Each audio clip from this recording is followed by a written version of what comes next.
La Tierra contiene más de 1.300 trillones de litros de agua. Hay suficiente para todos. Sin embargo, vivimos en uno de los siglos más sedientos de la historia.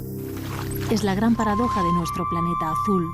Mientras en los países ricos el agua se derrocha, cerca de 800 millones de personas en el mundo ni siquiera pueden abrir un grifo. No tienen más remedio que beber agua contaminada de bacterias, metales y sedimentos, poniendo en riesgo su vida y la de sus hijos. Son víctimas lejanas cuyos rostros se desdibujan, los esclavos del agua del siglo XXI. Cada día protagonizan una de las luchas más desesperadas de la humanidad, una dura batalla para calmar su sed.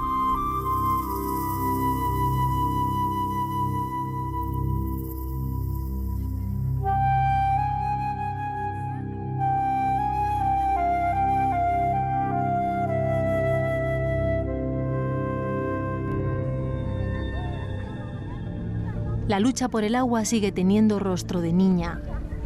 6 kilómetros es la distancia media que recorren las mujeres en Asia cada día para ir a buscarla. Mai solo tiene 4 años. El bidón que carga pesa más que ella. La encontramos en este camino en la remota región montañosa de Mio Bac, en Vietnam, casi en la frontera con China. Un día más no puede ir al colegio porque tiene que llevar agua a su padre y hermanos. Es una esclava del agua, una lacra que sigue vigente en Vietnam. Las niñas no solo renuncian a su educación por tener que encontrar el agua. Muchas de ellas son estigmatizadas en sus propias comunidades porque las han violado por el camino o herido y pierden su autoestima. Los bidones pesan mucho y a veces me caigo por el camino. Tengo miedo de ir sola, pero lo tengo que hacer. Me lo ha dicho mi madre. Mai es una niña Hmong, una etnia anclada en tradiciones ancestrales y muy marginada en el país. Sin embargo, ONGs como Plan Internacional han conseguido crear pequeños oasis en su territorio. Esta escuela es de los pocos lugares donde hay un grifo de donde sale agua potable para que puedan beber y lavarse.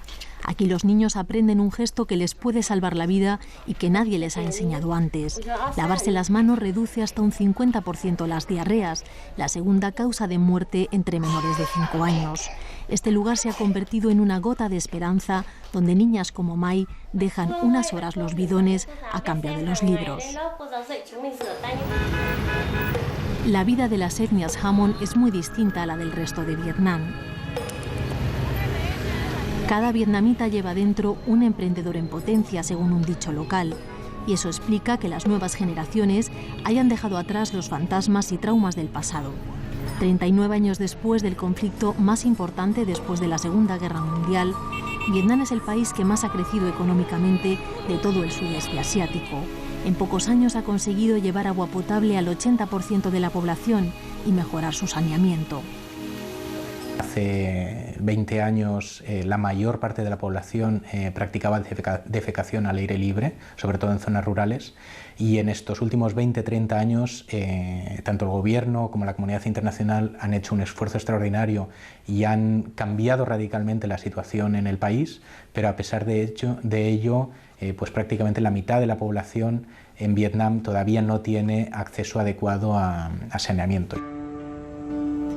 Y esa falta de letrina sigue contaminando más del 65% de los pozos de agua de las familias vietnamitas. También contaminan las aguas subterráneas los difuntos, por la creencia de que traerán fortuna, se les entierra en los campos de arroz. Esa realidad de contaminación y muerte está lastrando parte del desarrollo de Vietnam. Según el Banco Mundial, cada año ocasiona pérdidas millonarias.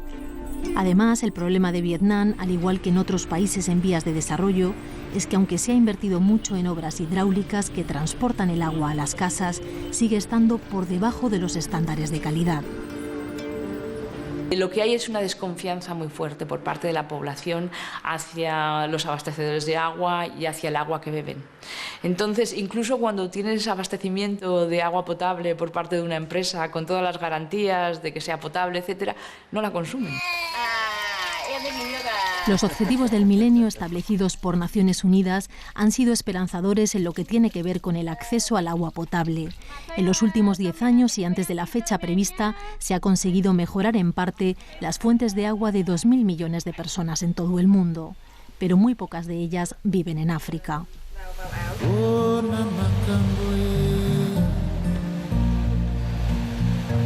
África es el continente con más sed del planeta y las tendencias no son favorables. En los próximos años este tesoro líquido será aún más escaso para millones de africanos. Cuesta creerlo en este país donde nos encontramos, en Burundi, en el corazón de la región de los Grandes Lagos, junto al lago Tanganika. Un inmenso mar de agua dulce que alberga el 20% de las reservas mundiales no está al alcance de su población.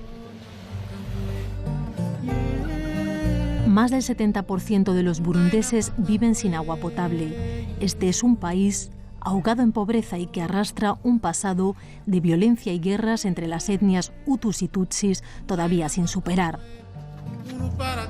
10 años de guerra civil han arruinado un país como Burundi y lo han convertido en el cuarto país más pobre del mundo. A pesar de que muchos burundeses han vuelto a casa después de vivir años como refugiados, lo cierto es que una de las problemáticas en este país es la cantidad de niños huérfanos que han quedado solos. Son niños que prácticamente no tienen nada que comer y que sufren una de las carencias más grandes de agua de todo el mundo.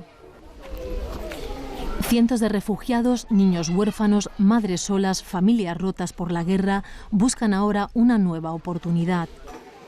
Esas personas se encuentran en un estado de vulnerabilidad absoluta porque no tienen casa, no tienen acceso a la tierra y porque en algunos casos no tienen también referencia de donde antes vivían. La guerra y el abandono han destruido casi todas las infraestructuras hidráulicas de Burundi. Solo rehabilitándolas lograrían abastecer al 70% del país. Un ejemplo, esta antigua presa y el sistema de canalizaciones que construyó el Programa Mundial de Alimentos. Ahora Cruz Roja Española ha conseguido que el agua vuelva a fluir y llegue hasta estas parcelas donde ya brota el arroz. Así unas 5.000 familias han podido empezar de cero. Trabajan duro para conseguir varias cosechas que les dan suficientes alimentos para comer y para vender. He vivido años muy duros, refugiada en las montañas. He pasado mucha hambre. Ahora solo sueño con que mis hijos tengan una vida diferente. Actualmente 800 millones de personas viven sin agua potable en los países pobres. En 2025 calculan que habrá otros 1.000 millones de sedientos más. En cambio, en los países ricos, el consumo de agua se ha multiplicado por 6 en las últimas décadas. Un europeo puede llegar a consumir unos 140 litros al día.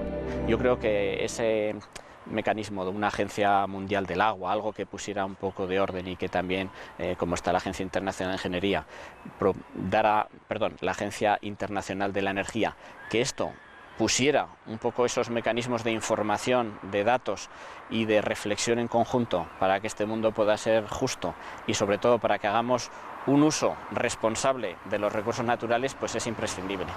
Las grandes empresas que ya no queríamos que contaminen España están hoy contaminando en Perú, en Guatemala o en China. Luego, por tanto, sí tenemos una responsabilidad global y tenemos una responsabilidad primordial los países más desarrollados en el estado de la cuestión. Una de las zonas más degradadas por la contaminación de los ríos es la región andina. La actividad minera y el uso de agroquímicos amenazan sus ecosistemas. Países como Bolivia se enfrentan además a otro enemigo global. Con el cambio climático lo que está sucediendo es que estos glaciares están retrocediendo, se están derritiendo y en consecuencia la disponibilidad o la acumulación de las fuentes de agua naturales son cada vez menores. Esa falta de agua ha obligado a muchos bolivianos a emigrar a las ciudades donde ha aumentado la miseria. Azurduy, uno de los lugares más pobres y remotos de Bolivia, es un ejemplo de cómo comunidades indígenas se han quedado despobladas. Fidel y su familia, sin embargo, no han querido abandonar la tierra de sus antepasados. Antes años llovía bien, ¿no? Ahora estos años ya no, llueve poco, hay sequía. En vez de cuando hay sequía, ni probamos ni choclo.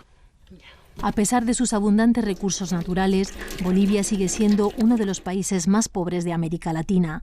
Cerca de 2,5 millones de bolivianos viven un sufrimiento constante debido a la falta de agua. Tenemos una dificultad, las zonas dispersas de Bolivia. Tenemos en comunidades dispersas casi a cada 500 metros existe una casa, digamos, y en esa comunidad viven, digamos, 10 casas, solamente 10 familias. Entonces hay que planificar tecnologías alternativas de cómo dotar agua potable, digamos. Y eso es lo que intenta paliar la ONG Ayuda en Acción con lagunas artificiales. Se trata de un sistema que recoge el agua de lluvia incluso para las épocas más duras de sequía.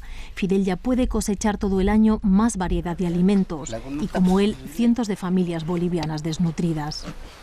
Antes no teníamos nada, absoluto. No podíamos poner ni una planta de hortaliza, pero ahora con el sistema de riego que tenemos, ya estamos pudiendo producir y lo tenemos en la mano. Bolivia ha luchado mucho para hacer realidad el derecho humano al agua. Campesinos y agricultores de Cochabamba han protagonizado una de las batallas más importantes internacionalmente para terminar con la privatización y el negocio del agua. Según diferentes informes internacionales, en muchos países pobres, compañías de agua y empresas privadas se han enriquecido y lo siguen haciendo a costa de un bien público. Estamos en una situación de vencer la mercantilización de este recurso. Ahora eso, cuando lo vemos en términos de recurso además natural, sí hay una fuerte posición de la sociedad civil que critica la manera en que se negocian o se establecen estos acuerdos para la dotación de este servicio. No botando basura, sal. Los niños de la comunidad de Tarbita aprenden ya desde muy pronto el valor de una gota de agua, un tesoro que no es infinito y que hay que proteger. Siguiendo la corriente del río Tarbita encontramos a otros niños que no pueden ir al colegio. Se acercan hasta la orilla para llevar agua a sus casas, aunque esté sucia y llena de tierra. Estas pequeñas y sus familias viven con menos de 3 litros de agua al día. 7 litros diarios por ser humano es la ración mínima para la supervivencia. Muchas no saben que sobrevivir así es toda una heroicidad, también una de las mayores injusticias, pues en nuestro planeta azul sobra el agua.